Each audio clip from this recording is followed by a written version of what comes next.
The Telegraph reporting that a British toddler suspended from a nursery school for being, quote, transphobic or homophobic.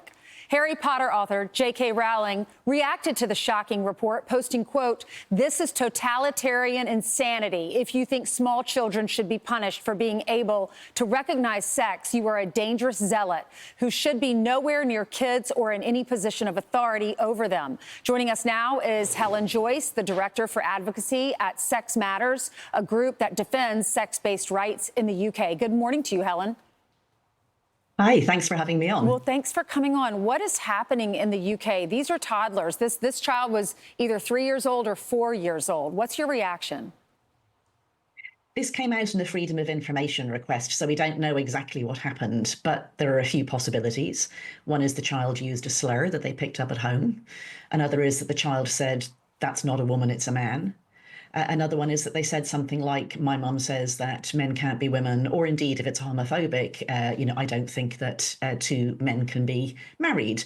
In all these cases, it's an adult concept that's been imported into primary education, and that's really insane. I mean, the point at which you get somebody saying transphobic toddler, you should have stopped a lot earlier than that and thought, what are we doing here? Children don't understand these things.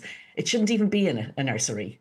Well, the fear here in America is this kind of thing could come here because a 3-year-old, I mean, I'm a mother to a 9-year-old.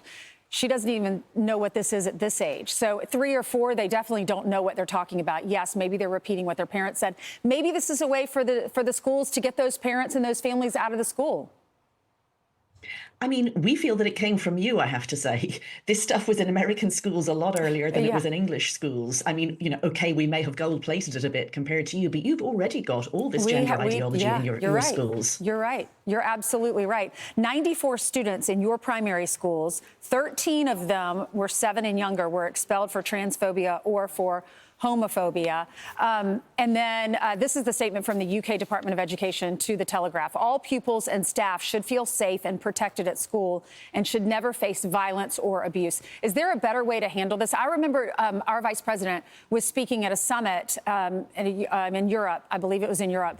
And he said, told us some things that were happening in the UK, like the man who was praying outside of the abortion clinic because he and his girlfriend years ago had an abortion and he just wanted to go and pray for that child and ask for forgiveness. And then J.D. Vance was talking about how people aren't allowed to pray in their houses.